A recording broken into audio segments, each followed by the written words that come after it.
Hello everyone, welcome back to Physics HQ. This is Professor Sandeep, your tutor for the class 12th lecture series. Today we are going to cover chapter 13 AC circuits in our MHCET NEET JEE 2021 series. इसका one shot lecture भी मैंने upload किया हुआ है. If you have not seen it yet, please check it out.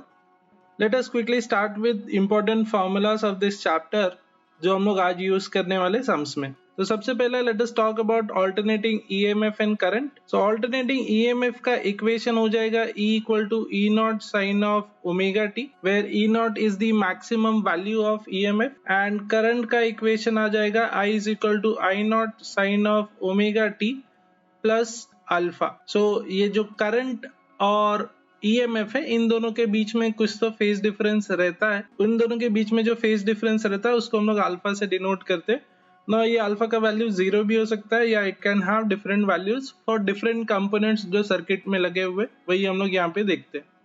Average value of EMF या फिर current is 0.637 times the maximum value. Average value is 0.637 times the maximum value. So अगर मुझे EMF का average निकालना है, the formula will be 0.637 E naught, where E naught is the maximum EMF का value. वैसे ही आई एवरेज अगर मुझे फाइंड करना है, then in that case it is 0.637 times I naught. RMS value का formula for sinusoidal wave is 0.707 times the maximum value, या आप इसको मैक्सिमम वैल्यू डिवाइडेड बाय √2 भी लिख सकते हैं. So if we want to find out the RMS value of current, उसका maximum value divided by √2 will be the answer, or I can write it as 0.707 times the maximum value of current. Similarly, ERMS will be E naught by √2 या फिर 0.707 times E naught.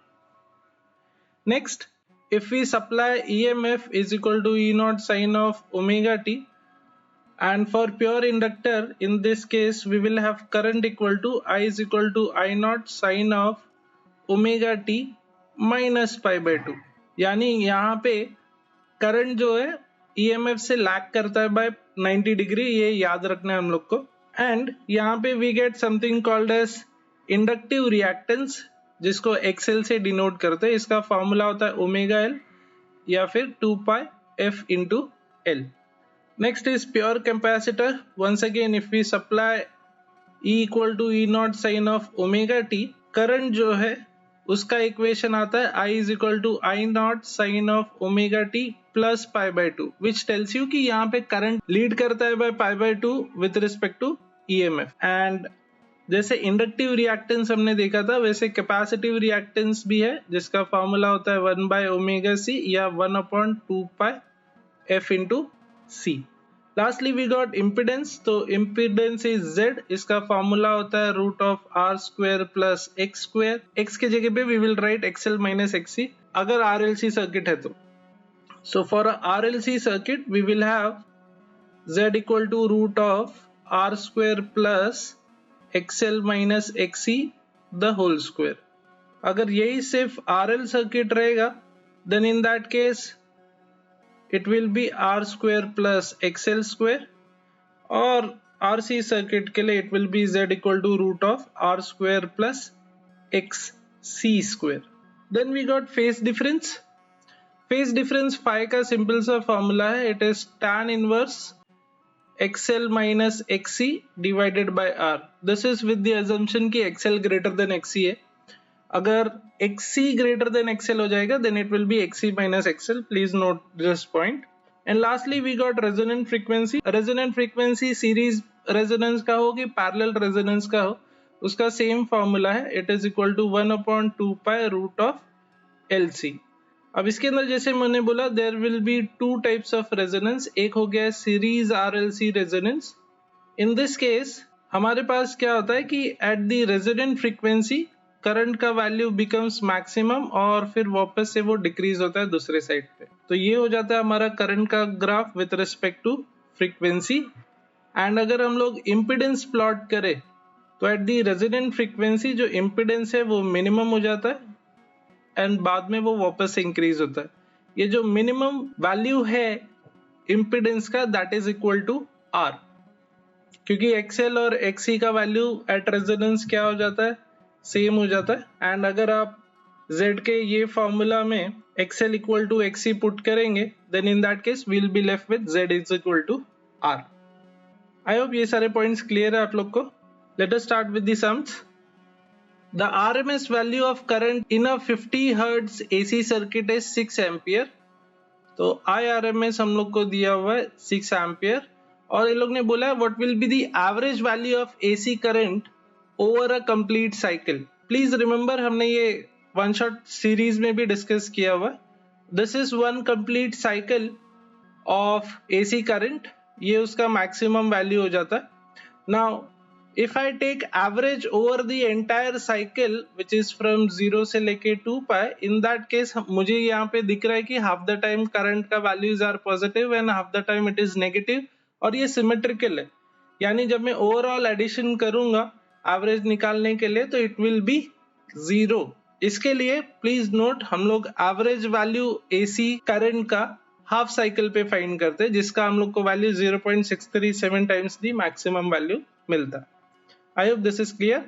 For an AC circuit given by I is equal to 50 cos of 100 t plus 45 degree ampere, इसका RMS value क्या होगा? Now we will compare this with the standard formula which is cos of omega t plus 5.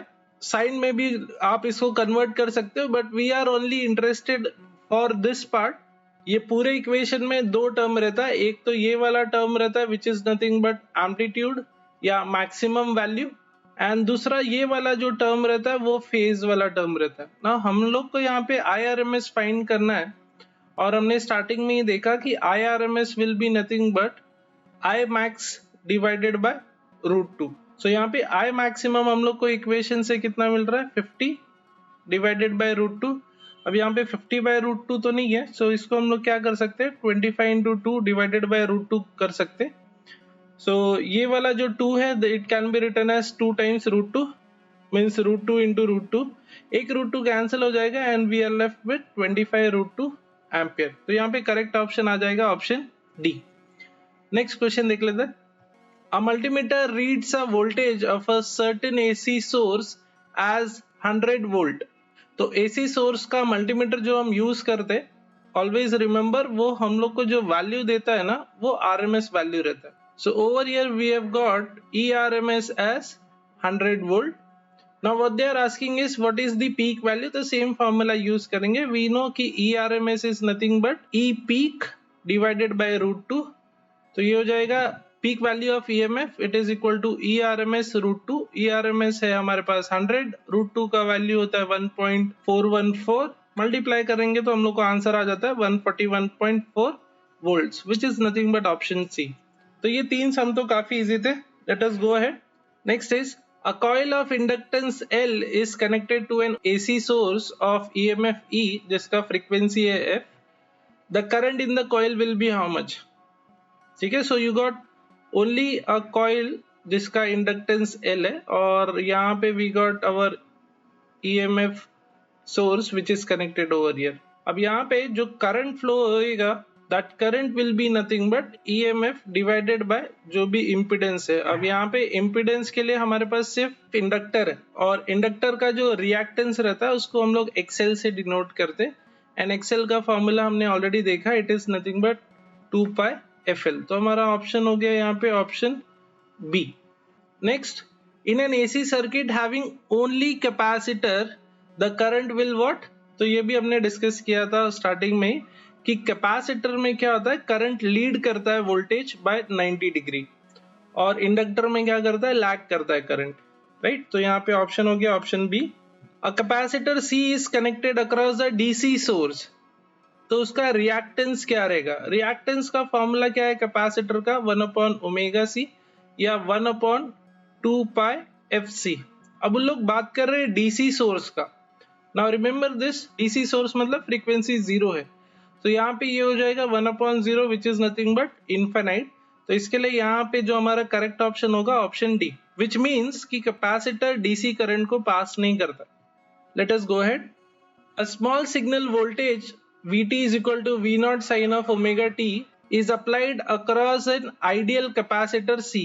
तो यहाँ पे क्या होगा, current और voltage का रिलेशन का बात कर रहे हैं। हमने ऑलरेडी एक क्वेश्चन देख लिया कि इसमें क्या होता है कि करंट लीड करता है, बट यहाँ पे ऑप्शंस देखोगे तो पहला ऑप्शन क्या दिया हुआ है, current is in phase with voltage, ये तो हो नहीं सकता। करंट लीड्स बाय 180 डिग्री, ये भी रॉन्ग स्टेटमेंट है। करंट लैग्स बाय 90 डिग्री, ये भी रॉन्ग स्टेटमेंट है। करंट लीड करता है by 90 degree. Over a full cycle the capacitor does not consume any energy, ये करेक्ट स्टेटमेंट है। अगर एक आइडियल कैपेसिटर है या आइडियल इंडक्टर है तो लोग पावर कंज्यूम नहीं करते, खाली रेजिस्टर के अक्रॉस पावर डिसिपेट होता है। Please remember this. In a circuit, L, C and R are connected in series with an alternating voltage source of frequency F. When current in the circuit leads the voltage by 45 degree, the value of C is how much? तो यहाँ पे हम लोग phase difference वाला formula use करके solve कर सकते हैं। वी नो कि phi is nothing but tan inverse XL minus XC by R, but वो कब होता है, जब XL ग्रेटर देन XC है। यहाँ पे क्या दिया हुआ है कि ये सर्किट में करंट लीड कर रहा है वोल्टेज, और अगर करंट कब लीड करता है ये हमने ऑलरेडी डिस्कस किया हुआ है, जब सर्किट क्या है, कैपेसिटिव है ओवरऑल। तो यहाँ पे हम XL माइनस XC नहीं लिखेंगे, we will write XC minus XL by R। So हमारे पास एंगल है यहाँ पे, सो यहाँ पे tan को इस बाजू ले लेंगे, so we got tan phi is equal to XC minus XL by R। Phi का वैल्यू इन लोग ने ऑलरेडी दिया हुआ है, कितना है 45, तो tan 45 कितना होता है 1, तो ये 1 हो जाएगा। So we got XC minus XL this is equal to R। अब ये XL उस बाजू ले लेंगे, so we got XC is equal to R plus XL, and XC का क्या फॉर्मूला होता है, तो XC is 1/2 pi FC, this is equal to R plus XL का क्या फॉर्मूला आ जाएगा 2 पाई FL। अब हम लोग को कैपेसिटर का वैल्यू पूछा हुआ है, तो ये वाला कैपेसिटर उस बाजू ले लेते हैं और ये पूरा ब्रैकेट इस बाजू ले लेते हैं। We will get capacitor is equal to 1/2 pi F in the bracket R plus 2 pi FL। तो यहाँ पे करेक्ट ऑप्शन हो जाएगा हमारा ऑप्शन A। नेक्स्ट क्वेश्चन देख लेते हैं। In an AC circuit, the reactance of the coil is √3 times its resistance. Always remember यहाँ पे reactance मतलब X का बात कर रहे हैं। अब उन लोग ने बोला नहीं है कि इंडक्टर है कि कैपेसिटर है कि दोनों है, तो यहाँ पे सिंपली X मतलब XL माइनस XC को हम लोग रिएक्टेंस बोलते हैं। अब इनमें ये दोनों है कि एक ही है, उससे कोई फर्क नहीं पड़ता। The relation that they have given कि ये जो reactance है it is √3 times the resistance of the coil। अब इसमें इन लोग ने पूछा है कि फेज डिफरेंस कितना होगा, तो फेज डिफरेंस का फॉर्मूला लिख लेते हैं यहाँ पे, tan inverse XL minus XC by R। अब यहाँ पे XL माइनस XC की जगह पे we can write X by R, और हम लोग को ऑलरेडी यहाँ पे रिलेशन दिया हुआ है कि X is nothing but √3 times R। तो अगर मैं ये R कैंसिल कर दूं, what I am left is with tan inverse √3। So tan के कौन से एंगल में we get answer as √3, we get it at 60 degree, या उसको हम लोग लिख सकते हैं π/3 इन रेडियंस। तो हमारा करेक्ट ऑप्शन हो गया यहाँ पे option A।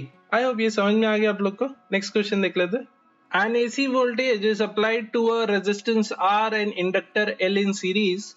If R and inductive reactance are both equal to 3 ohm, तो phase difference between the applied voltage and current क्या होगा। फेज डिफरेंस का वंस अगेन फॉर्मूला है phi is equal to tan inverse XL minus XC by R आता है, but यहाँ पे capacitor तो है नहीं, so we got XL by R।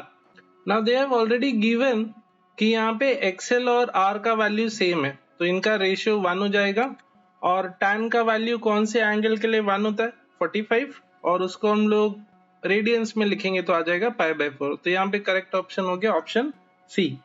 A capacitance of 10 raised to minus 3 by 2 by farad and inductance of 100 by pi millihenry and a resistance of 10 ohm are connected in series with an AC voltage source of 220 volt 50 hertz supply. Phase angle of the circuit क्या होगा, तो यहाँ पे भी once again same formula phi is equal to tan inverse XL minus XC by R। But यहाँ पे लोग ने XL XC दिया नहीं हुआ है, तो हम लोग XL फाइंड कर लेते। XL will be 2 pi FL और यहाँ पे 2 पाई एज इट इज लिख देते। फ्रीक्वेंसी उन लोग ने दिया हुआ है 50 और एल का वैल्यू है 100/पाई, लेकिन ये मिली हेनरी में, तो यहाँ पे 10⁻³ भी आ जाएगा। यहाँ पे ये पाई कैंसिल हो जाएगा। अब यहाँ पे ये 50 × 2 100 हो जाएगा, 100 × 100 इज 10⁻⁴, और हमारे पास है 10⁻⁻3, so we got the answer as 10 ohm. Similarly XC find कर लेते हैं। XC का फॉर्मूला है 1/2 pi FC, this is equal to 1/2 pi into frequency की जगह पे आ जाएगा 50 एंड कैपेसिटर का वैल्यू दिया हुआ है 10⁻³ पाई। तो ये 2 पाई कैंसिल हो जाएगा। वी आर लेफ्ट विथ 10⁻³ 10⁻³ मतलब हो जाएगा यहाँ पे 1000, इसको डिवाइड बाय 50 कर देते, so you will get the answer as 20 ohm. So यहाँ पे वी फाइंड कि XC इज ग्रेटर, तो यहाँ पे we will write XC minus XL by R। So this is equal to tan inverse, value put कर देते 20 - 10 divided by R का value लोग ने दिया हुआ है ऑलरेडी 10, सो ये हो गया tan inverse 10/10 which is tan inverse 1, और ये हम लोग पिछले वाले सम पे ही आ गए। tan का वैल्यू 1 कहाँ पे होता है, तो 45 डिग्री पे होता है। सो करेक्ट ऑप्शन आ गया हमारा ऑप्शन सी। नेक्स्ट क्वेश्चन देख लेते हैं। An arc lamp requires a direct current of 10 ampere at 80 volt to function. So 80 volt DC को दिया था, तो उसके अंदर जो डायरेक्ट करंट फ्लो हो रहा है वो 10 एम्पियर का है। If it is connected to 220 volt 50 hertz AC supply, then in that case series inductor needed for it to work is close to how much? अब इनका कहने का क्या मतलब है कि पहले जो हमने लैंप लगाया है आर्क लैंप, उसका कुछ तो रेजिस्टेंस रहता है, वो हम लोग यहाँ से फाइंड कर सकते हैं। हमने 80 वोल्ट सप्लाई दिया था, तो इसके अंदर जो करंट फ्लो हो रहा था वो 10 एम्पियर था। सो उससे आप ये रेजिस्टेंस निकाल सकते हो। रेजिस्टेंस आ जाएगा V/I which is 80/10 which is 8 ohm. Now next case में क्या हो रहा है कि अब हमारे पास लैंप है, तो उसका रेजिस्टेंस तो है 8 ओम का, बट साथ में हमको एक कॉइल भी लगाना पड़ेगा इन सीरीज, ताकि वो काम कर पाए। और यहाँ पे हम जो सप्लाई दे रहे हैं वो AC सोर्स है which is of 220 volt 50 hertz. तो ये इंडक्टर का कितना वैल्यू होगा, यही हम लोग को यहाँ पे फाइंड करना है। नाउ वी नो कि इसमें से जो करंट फ्लो होना चाहिए ताकि ये लैंप चल सके इज वंस अगेन 10 एम्पियर, और ये RMS वैल्यू है। सो यहाँ पे हम लोग Z फाइंड कर सकते हैं। Z will be nothing but V/I। Voltage हम लोग ने RMS सप्लाई किया हुआ है 220 वोल्ट। पहले वाले केस में हमने जो देखा कि 10 एम्पियर करंट चाहिए उसको चलने के लिए, तो यहाँ पे भी हम लोग को RMS 10 एम्पियर देना पड़ेगा। सो यहाँ पे भी अंडरस्टूड कि Z का वैल्यू इज 22 ओम। अब Z का दूसरा formula for an RL circuit is nothing but √R² plus XL²। तो यहाँ पे हम लोग XL फाइंड कर सकते। XL will be nothing but √Z² minus R²। अब यहाँ पे Z का वैल्यू है 22, उसका स्क्वायर, R हम लोग को 8 मिला, उसका स्क्वायर पुट करना पड़ेगा। 22 का स्क्वायर हो जाएगा 484 माइनस 8 का स्क्वायर हो गया 64, सो दिस विल बी √420। ये हमको XL का वैल्यू आया।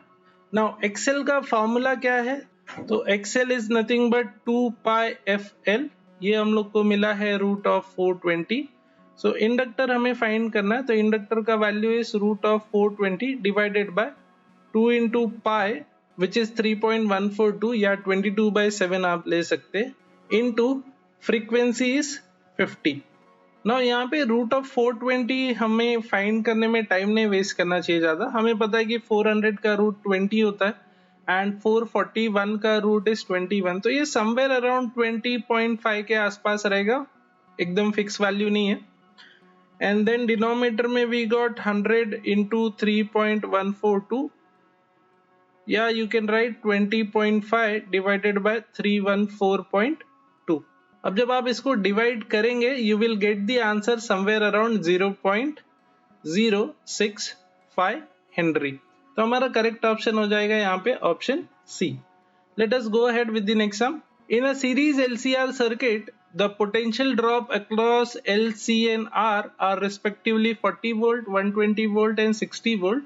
अब लोग पूछ रहे हैं कि सोर्स वोल्टेज क्या है। तो जैसे हम लोग इम्पिडेंस के लिए लिखते हैं Z is equal to R square plus XL minus XC the whole square. Same चीज हम लोग ओवरऑल वोल्टेज के लिए भी लिख सकते हैं। Overall voltage will be nothing but voltage across resistance का square plus VL minus VC the whole square. अब फटाफट यहाँ पे वैल्यूज पुट कर दो, आपको डायरेक्ट आंसर आ जाएगा। रेजिस्टेंस के लिए इट इज 60, तो ये 60 स्क्वायर हो जाएगा। सीक्वेंस ध्यान देना, यहाँ पे VL इज 40 और VC इज 120, तो 40 माइनस 120 माइनस 80 होगा। एनीवेज हम स्क्वायर ले रहे हैं, तो ये हो जाएगा 60 का स्क्वायर प्लस 80 का स्क्वायर। 6 और 8 का हमें पता है 10 होता है, तो 60 और 80 का ये जो कॉम्बिनेशन है ये आप लोग को आंसर दे देगा 100 वोल्ट। तो we got the answer as option D. An LCR series circuit with R equal to 100 ohm is connected to a 200 volt 50 hertz AC source. So we got all of them connected in series. Now they are saying कि when only the capacitance is removed, तो खाली inductor और resistor बचा। Inductor के वजह से हमें पता है कि वोल्टेज लीड करता है, तो यहाँ पे दिया हुआ है कि voltage is leading the current bye 60 degree, यानी ये फेज एंगल दिया हुआ है फर्स्ट केस में। और सेकेंड केस में क्या बोला कि जब हम सिर्फ इंडक्टर को निकालेंगे तो करंट लीड्स बाय 60 डिग्री। तो दोनों में जो फेज डिफरेंस है वो 60 डिग्री है, खाली ये है कि पहले वाले में करंट लैग कर रहा है और दूसरे में करंट लीड कर रहा है। So the current in the circuit is how much, वो हम लोग को फाइंड करना है। सो फेज डिफरेंस का फॉर्मूला हमने क्या देखा है, tan inverse XL minus XC by R। ये जनरल फॉर्मूला है जब तीनों कनेक्टेड रहेंगे। बट फर्स्ट केस में क्या हो रहा है कि कैपेसिटर निकाल दिया हुआ है। सो फर्स्ट केस में हमारे पास जो फॉर्मूला बचेगा वो क्या रहेगा, XL बाय R। नाउ यहाँ पे ये लोग क्या बोल रहे हैं कि फेज डिफरेंस जो है वो 60 है, तो 5N का वैल्यू 60 है। tan को दूसरे बाजू ले लेते हैं, so we got tan 60 this is equal to XL by R। अब यहाँ पे tan 60 का वैल्यू क्या होता है, तो it is √3। So what we get is XL is equal to R times √3। Second case देख लेते हैं, 5-2 में भी सेम चीज हो रहा है, बट यहाँ पे instead of XL we got XC by R। And इस यहाँ पे भी फेज डिफरेंस 60 है, so we got tan 60 this is equal to XC by R। And once again we will have XC is equal to √3 times R। अब ये दोनों equation से हमको क्या समझ में आ रहा है कि XL is equal to XC, और ये कौन सा कंडीशन है, ये रेजोनेंस का कंडीशन है। And at resonance XL equal to XC हो जाएगा, then in that case Z का वैल्यू क्या हो जाएगा, R हो जाएगा। एंड करंट हम लोग डायरेक्टली फाइंड कर सकते हैं which is V by Z या फिर it is V by R। Potential हम लोग को दिया हुआ है 200 वोल्ट, रेजिस्टेंस है 100, तो करंट यहाँ पे आ गया 2 ampere. I hope it is clear to everyone. Next question देख लेते हैं। An AC generator producing 10 volt RMS at 200 radians per second is connected in series with 50 ohm resistor, a 400 millihenry inductor and 200 microfarad capacitor. They are asking what is the RMS voltage across the inductor। यानी आपके पास तीनों series में connected है, R भी है, L भी है और C भी है। और ये वाला जो सप्लाई कनेक्ट किया हुआ इट इज 10 वोल्ट, और यहाँ पे ओमेगा का वैल्यू इन लोग ने दिया हुआ है 200 रेडियन पर सेकेंड। रेजिस्टेंस का वैल्यू है 50 ओम, इंडक्टर दिया हुआ है 400 मिली हेनरी और कैपेसिटर है 200 माइक्रोफैराड। अब यहाँ पे हम लोग क्या कर लेते हैं, XL XC फाइंड कर लेते हैं। XL क्या होता है, ओमेगा L, ओमेगा का वैल्यू है 200, L का वैल्यू है 400 मिली, मिली मतलब 10⁻⁻3। तो यहाँ पे 10⁻⁻3 से 3 0 कैंसिल हो जाएंगे, so we will have 4 into 20 as 80 ohm. Similarly we will find out XC which is 1/ωc। अब यहाँ पे ओमेगा वंस अगेन 200 है और कैपेसिटेंस का वैल्यू है 200 माइक्रोफैराड, माइक्रो मतलब 10⁻⁻6। सो यहाँ पे ये 4 zeros और 10⁻⁻6 कैंसिल करोगे तो 10⁻⁻2 बचेगा। सो वी आर विथ 1/4 और डिनोमिनेटर में 10⁻⁻2, जो ऊपर जाके 10⁻2 हो जाएगा which is nothing but 100। So 100/4 will be 25 ohm. Now हम लोग ये सब मशक्कत क्यों कर रहे हैं, क्योंकि इससे हम लोग Z फाइंड कर सकते हैं। Z क्या होगा हमारा, R square plus XL minus XC the whole square. R का वैल्यू दिया हुआ है इन लोग ने 50, XL हम लोग को आया 80, XC is 25, so 50 का स्क्वायर तो हो गया 2500, XL minus XC is how much?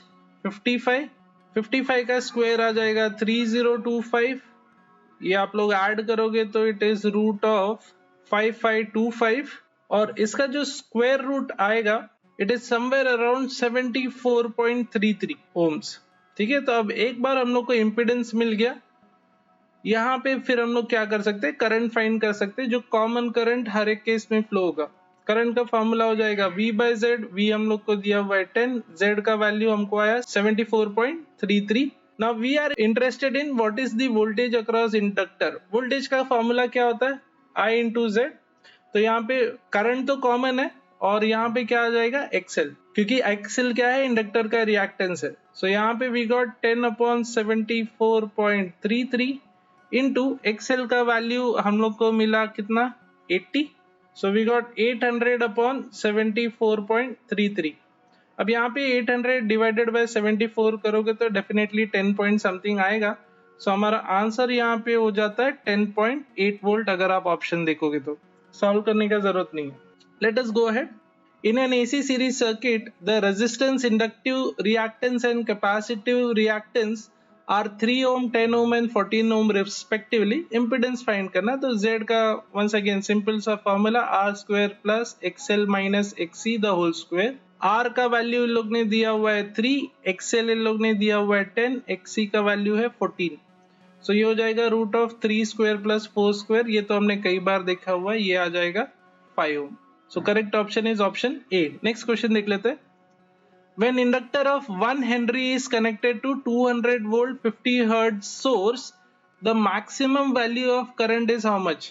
ठीक है, तो यहाँ पे XL फाइंड कर लेते हैं। XL will be 2 pi FL, 2 into 3.142 into frequency is 50, तो 2 into 50 100 हो जाएगा। So we got 31.42 ohm as XL का वैल्यू।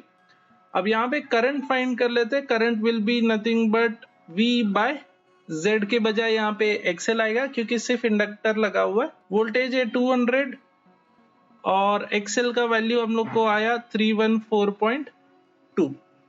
ये हमारा जो वैल्यू है ये RMS वैल्यू है, बट हम लोग को कौन सा वैल्यू चाहिए, मैक्सिमम वैल्यू। मैक्सिमम वैल्यू कैसे फाइंड करते हैं, so it is root 2 times the RMS value. Answer यहाँ पे क्या होगा, 200 इंटू रूट 2 डिवाइडेड बाय 314.2। यहाँ पे रूट 2 का वैल्यू आता है 1.414 डिवाइडेड बाय 314.2। अब ये जब हम लोग न्यूमरेटर सॉल्व करेंगे तो ये हम लोग को मिलेगा 2 से मल्टीप्लाई करने के बाद we will get it as 282.8 और डिनोमिनेटर में हमारे पास है 314.2। अब ये जो फ्रैक्शन है डेफिनेटली लेस देन 1 होगा, थोड़ा सा कम। सो यहाँ पे अगर आप ऑप्शंस देखोगे तो हमारा ऑप्शन बी मैच हो रहा है और कोई भी ऑप्शन नहीं है उसके नजदीक, तो टाइम नहीं वेस्ट करना है हम लोग को वो एग्जैक्ट वैल्यूज पाने में। आप ऑप्शंस देख के भी कई बार आंसर निकाल सकते हो। नेक्स्ट क्वेश्चन देख लेते हैं। When a 60 millihenry inductor and resistor are connected in series with an AC voltage source, the voltage leads the current by 60 degree. If the inductor is replaced by 0.5 microfarad capacitor, the voltage lags by 30 degree. What is the frequency of the AC supply? तो पहले case में what we have is we got a inductor and a resistor. तो ये वाले case में जो हमें phase difference मिल रहा है वो 60 डिग्री है और ये जो इंडक्टर हमने कनेक्ट किया हुआ है वो है 60 मिली हेनरी। सेकेंड वाले केस में what they are saying is कि इंडक्टर की जगह पे अगर हम लोग एक कैपेसिटर कनेक्ट कर देंगे और ये कैपेसिटर कितना है 0.5 माइक्रोफैराड, देन जो फेज डिफरेंस हम लोग को मिल रहा है वो है 30 डिग्री। अब हमको फाइंड करना है कि फ्रीक्वेंसी क्या है एसी सप्लाई का। ठीक है, तो यहाँ पे हम लोग tan phi वाला फॉर्मूला यूज करेंगे। tan phi क्या होता है, XL माइनस XC लिखते हैं हम लोग, बट यहाँ पे XC तो है नहीं, so it will be definitely XL by R। अब tan phi मतलब यहाँ पे क्या हो जाएगा, tan 60 कितना होता है √3। सो यहाँ पे what we got is R is equal to XL by √3। Second वाला केस देख लेते हैं। यहाँ पे we got tan phi is equal to XC by R। So XL तो आएगा नहीं, वी गॉट ओनली XC, तो ये आ जाएगा XC बाय R। और tan 30 कितना होता है, इट इज 1 बाय √3। सो यहाँ पे वी फाइंड कि R is nothing but √3 times XC। अब ये दोनों इक्वेशन से हम कंपेयर करेंगे, so what we find is कि दोनों का लेफ्ट हैंड साइड R है तो राइट हैंड साइड क्या होना चाहिए, सेम होना चाहिए। So we got XL by √3 this is equal to √3 XC which says कि XL is equal to 3 times XC। अब XL का फॉर्मूला क्या होता है, ओमेगा L, और XC का फॉर्मूला होता है 1 by omega C। So we got omega square is equal to 3 by LC। अब यहाँ पे omega can be written as root of 3 by LC, values put कर देते। सो ये जाएगा 3 अपॉन L का वैल्यू कितना है 60 millihenry which is 60 into 10⁻⁻³ और C का वैल्यू है 0.5 microfarad. 0.5 is nothing but 1/2 micro is 10⁻⁻�6। सो ये हो जाएगा 320 60 और 20 इंटू 1/2 विल बी 10। सो यहाँ पे अगर आप सिंप्लीफाई करोगे you will be left with 10⁻⁻8। ऊपर जाके ये हो जाएगा 10⁻+8 और रूट के बाद ये बचेगा 10⁻4। बट ये ओमेगा का वैल्यू है, हमको फ्रीक्वेंसी चाहिए। हमें पता है कि ओमेगा क्या होता है 2πf और इसका वैल्यू हमें मिला है कितना 10⁻4, तो f हो जाएगा 1/2π इंटू 10⁻4 हर्ट्ज। सो ये हो गया हमारा आंसर। तो करेक्ट ऑप्शन हो गया हमारा ऑप्शन ए। नेक्स्ट क्वेश्चन देख लेते हैं। If in AC LC series circuit XC greater than XL हो गया then in that case potential और करंट के बीच में क्या डिफरेंस रहेगा। सो वाइल यहाँ पे फेजेस से समझ लेते हैं। ये जो पॉजिटिव एक्स एक्सिस होता है ये हमारा रेफरेंस एक्सिस होता है और इसके ही बेसिस पे हम लोग सारे फेजेस बनाते हैं। अब हमें पता है कि यहाँ पे XC ग्रेटर देन XL है, मतलब वोल्टेज अक्रॉस कैपेसिटर है वो क्या है, ग्रेटर है voltage across inductor. Have a look at this circuit जहाँ पे वी गॉट इंडक्टर और ये कैपेसिटर, इन दोनों से कॉमन करंट फ्लो हो रहा है I। So we will take that current I as reference over here. अब इसके अक्रॉस जो वोल्टेज है वो है VL, इसके अक्रॉस जो वोल्टेज है कैपेसिटर के अक्रॉस दैट इज VC। अब VC का फॉर्मूला क्या होता है I इंटू XC और VL का फॉर्मूला क्या होगा I इंटू XL। तो दोनों बाजू से अगर हम लोग I कैंसिल कर देंगे सो वी नो जो लोग ने ऑलरेडी दिया हुआ। अब पहले हम लोग इंडक्टर का बात कर लेते हैं। इंडक्टर में हमको पता है कि करंट क्या करता है, लैग करता है, या यू कैन से वोल्टेज क्या करता है, लीड करता है बाय 90 डिग्री। सो अगर करंट यहाँ पे है सो लीडिंग वोल्टेज के लिए हम लोग एंटी क्लॉकवाइज बनाते बाय 90 डिग्री। तो हम लोग ऊपर की तरफ यहाँ पे वोल्टेज आ गया हमारा VL और सेकेंड वाला जो कंपोनेंट है यहाँ पे वो क्या है, कैपेसिटर है। कैपेसिटर से भी सेम करंट जा रहा है बट यहाँ पे हमें पता है कि कैपेसिटर में करंट जो है वो लीड करता है by 90 degree compare to the voltage. अब करंट तो हम एज अ रेफरेंस लिए हैं उसको हम इधर ही रखेंगे। हम क्या करेंगे 90 डिग्री नीचे की तरफ बनाएंगे to show lagging voltage VC। Capacitor का जो वोल्टेज है वो लैग करता है बाय 90 डिग्री और इंडक्टर का वोल्टेज जो है वो लीड करता है by 90 degree. Now we see कि ये दोनों जो है अपोजिट डायरेक्शंस में है, एक दूसरे को कैंसिल करेंगे और इसका जो रिजल्टेंट डायग्राम आएगा वो इस तरह आएगा। आपका करंट अभी भी यहीं पे है and you will have voltage as VC minus VL over here और ये आपका जो ओवरऑल वोल्टेज है ये क्या कर रहा है, नीचे के डायरेक्शन में है, मतलब क्या है, लैग कर रहा है with respect to current by how much 90 degree. So यहाँ पे हमारा जो आंसर आ जाएगा पोटेंशियल लैग्स द करंट बाय π/2 इन फेज। आई होप आप लोग को समझ में आया। हमने करंट को एज अ रेफरेंस क्यों लिया, क्योंकि सीरीज सर्किट है, करंट सारे कंपोनेंट्स में सेम रहेगा और हमने वोल्टेज के हिसाब से यहाँ पे आंसर निकाला। नेक्स्ट क्वेश्चन देख लेते हैं। The reading of ammeter and voltmeter in the following circuit will be what. तो ये सर्किट में VC की एमीटर यहाँ पे सर्किट का ओवरऑल करंट फाइंड कर रहा है और वोल्ट मीटर क्या कर रहा है, ये रेजिस्टेंस के अक्रॉस का वोल्टेज फाइंड कर रहा है। Now what do we see over here is कि इंडक्टर और कैपेसिटर के अक्रॉस सेम वोल्टेज है विच इज 50। अब VL इक्वल टू VC है तो XL इक्वल टू XC हो जाएगा। अब XL इक्वल टू XC है मतलब ये कौन सा कंडीशन है, ये रेजोनेंस का कंडीशन है। तो यहाँ पे जो इम्पिडेंस होता है that is equal to R। अब यहाँ पे we can find out current. Current will be nothing but supplied voltage divided by the overall impedance. Supplied voltage है यहाँ पे 220 वोल्ट, इम्पिडेंस का वैल्यू है Z is equal to R which is nothing but 100 ohm, तो ये आ जाएगा 2.2 ampere. 2.2 ampere वाला एक ही ऑप्शन है, तो आप लोग को वोल्टेज फाइंड करने का जरूरत नहीं है, बट वैसे भी आपको मिल जाएगा।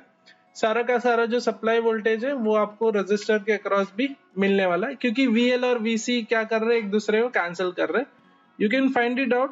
V is equal to root of voltage across resistance plus VL minus VC the whole square. ये फॉर्मूला हमने ऑलरेडी देखा हुआ है, इसमें से आप VR फाइंड करोगे तो सेम वैल्यू आएगा। VL और VC सेम है तो वो 0 हो जाएगा। अब ये रूट और स्क्वायर कैंसिल हो जाएगा, सो यू विल फाइंड की total voltage is nothing but voltage across register.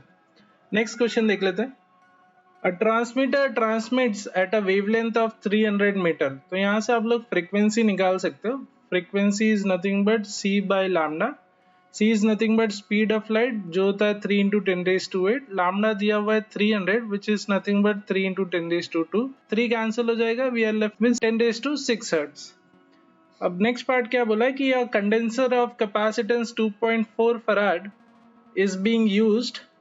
Next क्या है कि a condenser of capacitance 2.4 microfarad is being used।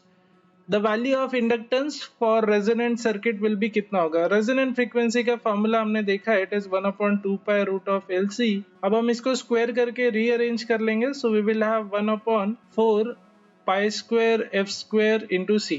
अब इसमें वैल्यूज पुट कर देते, so we got 1/4 into pi square. हम लोग 10 ले सकते हैं क्योंकि इन लोग को अप्रोक्सीमेट आंसर चाहिए। फ्रीक्वेंसी हम लोग हमारे पास है 10⁶, उसका स्क्वायर ले लेंगे तो we will have 10⁻12।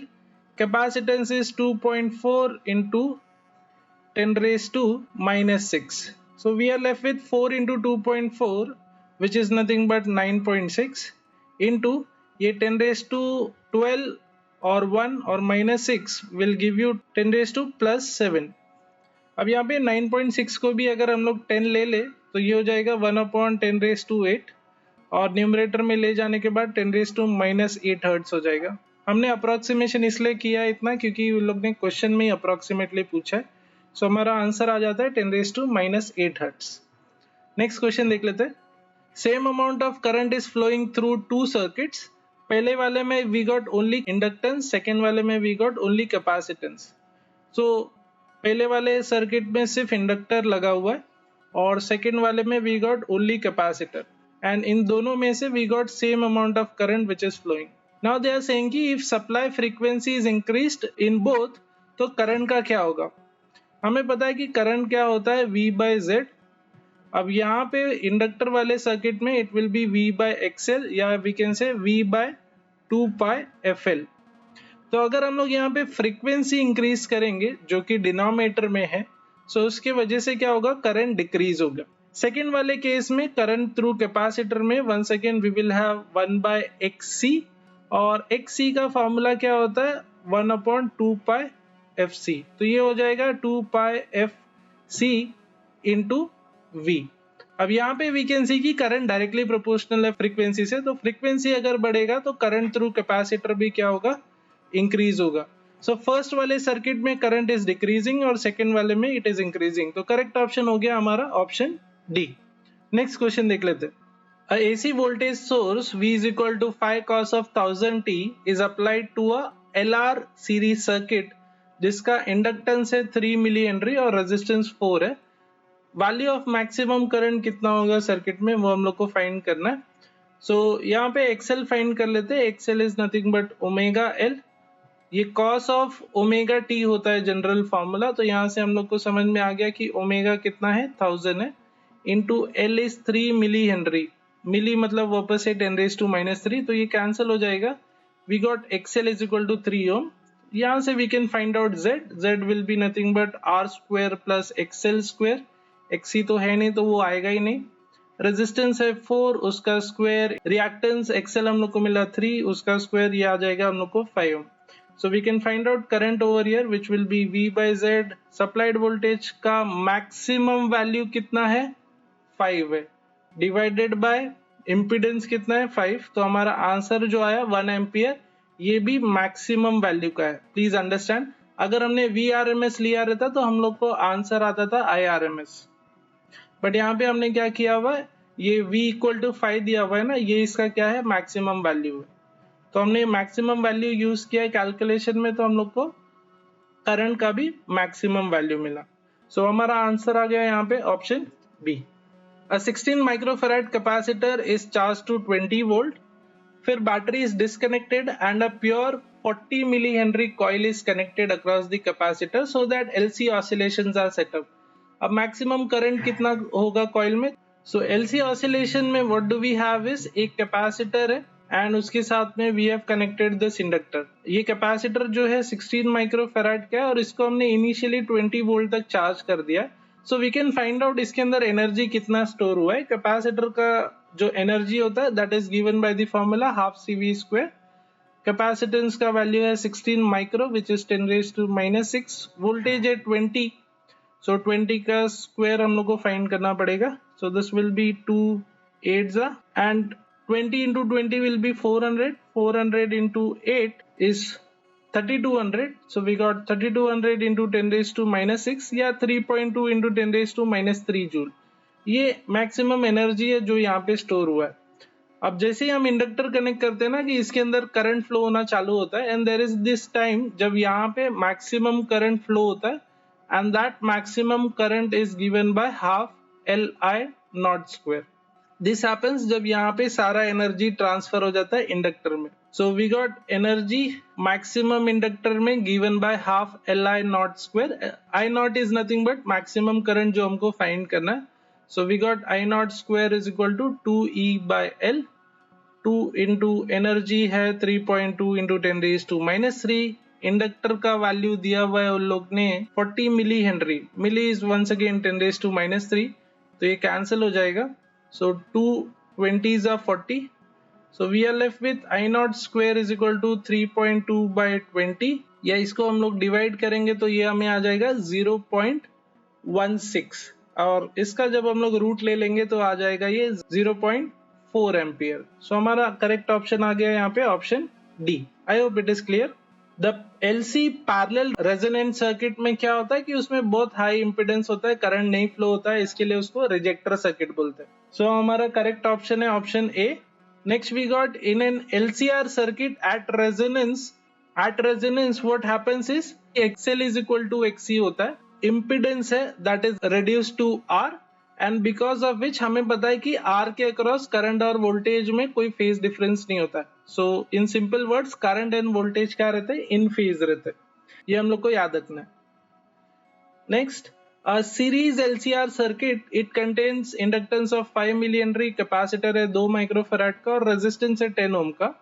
If the frequency of the AC source is varied, what is the frequency जिसपे मैक्सिमम पावर डिसिपेट होगा? अब मैक्सिमम पावर डिसिपेट उसी पे होगा जब ज्यादा करंट फ्लो होगा। ज्यादा करंट कब फ्लो होगा? जब इम्पिडेंस मिनिमम होगा। इम्पिडेंस मिनिमम मतलब Z is equal to R और ये तभी पॉसिबल है जब रेजोनेंस हो। इन शॉर्ट उन लोग रेजोनेंट फ्रीक्वेंसी पूछ रहे हैं। रेजोनेंट फ्रीक्वेंसी का फॉर्मूला है 1/2 pi root of LC।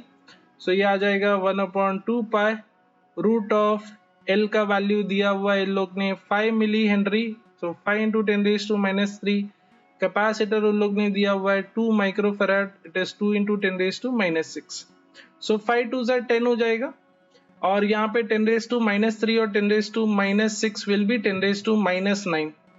So we got 10⁻⁻9 and 10 which is 10⁻⁻8। ये रूट से बाहर आएगा तो हो जाएगा 10⁻⁻4 और न्यूमरेटर में जाने के बाद इट विल बी 10⁻⁴। So इसको we can write it as 10 into 10⁻³ divided by 2 pi। 2 से डिवाइड करेंगे तो ये आ जाएगा 5/pi into 10⁻³ hertz which is option D। Next we got an alternating current is flowing through a series LCR circuit। It is found कि circuit reaches a value of 1 milliampere at दो values 200 hertz पे भी पहुंच रहा है और 800 hertz पे भी पहुंच रहा है। What is the resonance frequency of the circuit, वो हम लोग को फाइंड करना है। ठीक है, रेजोनेंस फ्रीक्वेंसी फाइंड करना है यहाँ पे एंड दे आर सेइंग कि ये दो बार current is reaching at this value 1 milliampere. अब करंट का फॉर्मूला होता है V/Z और सीरीज LCR सर्किट में Z का फॉर्मूला हो जाता है root of R² plus XL minus XC the whole square. ठीक है। अब दे आर सेइंग कि दोनों केसेस में दोनों फ्रीक्वेंसी पे क्या हो रहा है, we are getting same current, खाली चेंज क्या हो रहा है, फ्रीक्वेंसी चेंज हो रहा है। फ्रीक्वेंसी चेंज होने से सप्लाई चेंज नहीं होता, तो वी भी कांस्टेंट रहता है और आर भी कांस्टेंट रहता है। सो दोनों केसेस में क्या हो रहा है कि एक्सएल माइनस एक्सी स्क्वायर का जो वैल्यू है वो सेम आ रहा है, प्लीज अंडरस्टैंड, अदरवाइज आपको करंट सेम नहीं मिलेगा। तो दोनों फ्रीक्वेंसीज के लिए we are getting XL minus XC the whole square का वैल्यू है सेम। इसको let me try and explain with a graph. ये आपका रेजोनेंस का ग्राफ होता है। At this point we got the resonant frequency F naught. एक frequency है और एक दूसरा फ्रीक्वेंसी है जहां पे उन लोग को क्या मिल रहा है, 1 एम्पियर का करंट मिल रहा है, और ये दोनों फ्रीक्वेंसीज इन लोग ने दिया हुआ है हम लोग को, and they are asking what is this frequency. So यहाँ पे XL minus XC the whole square का वैल्यू दोनों बार सेम है, तभी हम लोग को सेम करंट मिल रहा है। नाउ टू अंडरस्टैंड दिस एक ग्राफ देख लेते हैं। हमें पता है कि as we increase frequency XL का वैल्यू क्या है, वो लीनियरली इंक्रीज होता है क्योंकि वो डायरेक्टली प्रोपोर्शनल है। एक्सएल का क्या फॉर्मूला होता है, 2πfl, तो जैसे जैसे फ्रीक्वेंसी बढ़ेगा एक्सएल भी बढ़ेगा, और एक्सी क्या है वो इनवर्सली प्रोपोर्शनल है। सो एट दिस पॉइंट जहां पे एक्सएल और एक्सी मीट होते, इसी फ्रीक्वेंसी पे क्या होता है, रेजोनेंस ऑकर होता है। Now before this what do you see is कि यहाँ पे एक्सी का वैल्यू ग्रेटर है, and after resonance what do you see is कि एक्सएल का वैल्यू ग्रेटर है। So on the left hand side हमारा जो सर्किट है वो कैपेसिटिव रहता है, और राइट हैंड साइड पे जो सर्किट है वो इंडक्टिव रहता है क्योंकि एक्सएल का वैल्यू ग्रेटर है। So what we can write is XC1 minus XL1, this is equal to XL2 minus XC2। हमने खाली क्या किया, इसका रूट लिया हुआ, तो किसी चीज का स्क्वायर सेम है तो उसका रूट भी सेम होगा। सो पहले वाले केस के लिए XC माइनस XL क्यों लिखा हुआ है, क्योंकि फर्स्ट वाले केस में वी सी की XC is greater than XL, तो वहां पे XC माइनस XL लिया हुआ है। अब इसको आप 1 बाय ओमेगा सी करके लिख सकते हैं, minus omega 1L, this is equal to omega 2L minus 1 by omega 2C। यहाँ पे इंडक्टर्स एक साथ में ले लेते हैं और कैपेसिटर्स एक साथ में ले लेते हैं। So we will have 1 by C 1 by omega 1 plus 1 by omega 2, this is equal to L omega 1 plus omega 2। So left hand side पे L भी ले लेता है, so we got 1 by LC, और यहाँ पे LCM ले लोगे तो you will have omega 1 plus omega 2 divided by omega 1 omega 2, this is equal to omega 1 plus omega 2। अब दोनों बाजू से ये ओमेगा 1 प्लस ओमेगा 2 हम लोग कैंसिल कर देते, and what we are left with is omega 1 omega 2, this is equal to 1 by LC, and 1 by LC is nothing but the resonant frequency omega naught। ठीक है, रेजोनेंट फ्रीक्वेंसी का formula I hope आप लोग को याद है, it is 1 upon root of LC, तो यहाँ पे ये ओमेगा नॉट स्क्वायर आ जाएगा। रेजोनेंट फ्रीक्वेंसी हम क्या लिखते हैं, 1 upon 2 pi root of LC ना, तो ओमेगा के टर्म्स में जब हम लिखेंगे तो ये आ जाएगा 1 बाय रूट ऑफ LC, तो हमारे पास 1 बाय LC है, so this is nothing but center frequency का square, और you can write it as f1 f2, this is equal to f0 का square या fr का square। So to find the resonant frequency we need to find root of f1 f2। ये formula आप directly भी याद रख सकते हैं। फ्रीक्वेंसी पहला वाला दिया हुआ है 200, दूसरा वाला दिया हुआ है 800, तो टोटल हो गया 16,000, उसका आप रूट लोगे तो आ जाएगा 400 हर्ट्ज। ये हो गया हमारा resonant frequency which is option D. An alternating voltage Vt is equal to 200 sin of pi t is applied to a purely resistive load of 50 ohm. The time taken for the current to rise from half of the peak value से पूरा peak value is how much? तो यहाँ से हम लोग को मिल जाता है कि ओमेगा का वैल्यू इज 100 पाई। आप लोग को पता है कि ये जो साइन ऑफ ओमेगा टी हम लोग लिखते हैं, this omega t is nothing but कितना एंगल वो कवर कर रहा है। अब इसको हम लोग ग्राफिकली समझ लेते हैं। वी नो कि इन टर्म्स ऑफ एंगल ये 0 से पाई होगा, यहाँ पे we will be having angle pi by 2, ठीक है, और ये उसका मैक्सिमम वैल्यू है। Let us say maximum value is denoted by V naught, जो 220 वोल्ट है। हमें वो वैल्यू से का कुछ काम भी नहीं आने वाला। We are also interested in this value, जब हमारा वोल्टेज हाफ हो रहा है, ये कौन सा एंगल है ये हमें फाइंड करना है, और ये तो थीटा 2 है। और 0 से एंगल थीटा 1 जाने में कितना टाइम लगा उसको हम लोग T1 लिख देते और 0 से π/2 जाने में कितना टाइम लगा उसको हम लोग T2 लिख देते और इसको सॉल्व कर लेते। सो फर्स्ट केस में ओमेगा का वैल्यू तो ठीक है 100 पाई आने वाला है। टाइम कितना लगा तो टाइम T1 लगा। और मेरे को बताओ कि साइन का वैल्यू हाफ कब होता है।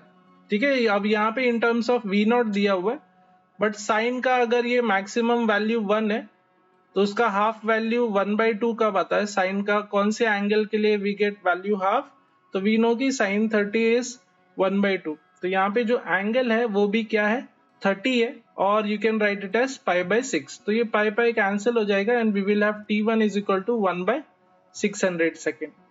Similarly we can do it for second case, और ये अगर आपको नहीं समझ में आया तो आप फॉर्मूला से भी कर सकते हो। We got V is equal to V0 sine of omega t. अब यहाँ पे we are interested in the time जब हमारा जो वोल्टेज है वो क्या हो जाए half of the maximum value. So V is equal to V0 sine of omega t आ गया। अब यहाँ पे हम लोग V0 कैंसिल कर देंगे तो we are left with sine of omega t is equal to half. अब ओमेगा टी फिर हम लोग को यहाँ से क्या मिल जाएगा, साइन कब हाफ होता है 30 डिग्री या π/6 पे। So that is how we get it. Similarly second case के लिए भी कर लेते हैं। We got 100 pi into T2 this is equal to angle π/2। तो ये पाई कैंसिल कर लेंगे and we got T2 equal to 1/200 second. Now we are suppose to find the difference over here, तो T2 माइनस T1 फाइंड कर लेते हैं। 1/200 minus 1/600। LCM लेंगे तो 3 से मल्टीप्लाई करना पड़ेगा फर्स्ट वाले टर्म में ऊपर और नीचे। सो ये आ जाएगा 2/600 और 1/300 second. This can be converted into millisecond. 1/300 आपको आ जाएगा 3.33 मिली सेकेंड। Milli is 10⁻⁻3। तो हमारा ऑप्शन हो गया यहाँ पे option D. Last some is the frequency of a alternating current is 50 hertz. What is the maximum time taken to reach its peak value from the RMS value? यहाँ पे भी same part हम लोग को करना है। ये उसका अगर मैक्सिमम वैल्यू है, इसको पहुंचने में कितना टाइम लगा from its RMS value. Late us से ये RMS वैल्यू है I0/√2। अब हमें पता है कि पीक वैल्यू कौन से एंगल पे आता है, तो वो तो π/2 पे ही आता है। ये RMS वैल्यू कहाँ पे मिलेगा ये हम लोग को फाइंड करना पड़ेगा। सो करंट का इक्वेशन क्या होता है, I equal to I0 sine of omega T.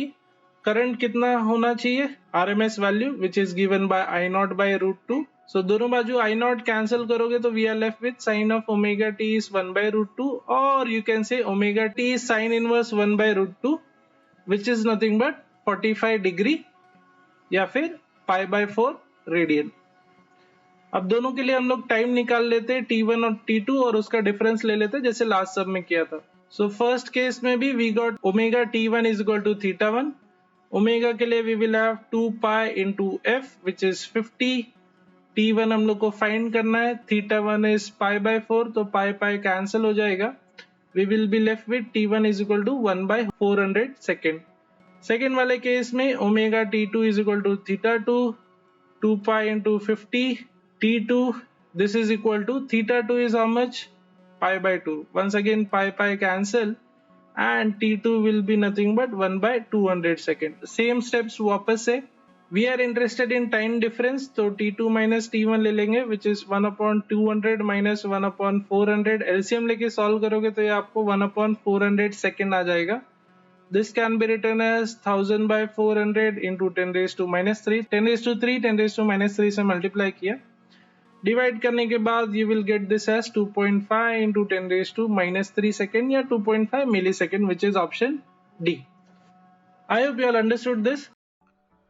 Thank you for your time. If you are finding this lecture series useful, then show us your appreciation by clicking on the like button and don't forget to share it with your friends and classmates. Stay connected by subscribing to Physics HQ for upcoming classes and join our Telegram group for all latest development and real-time updates from Physics HQ. See you all in the next class. This is Professor Sandeep from Physics HQ signing off.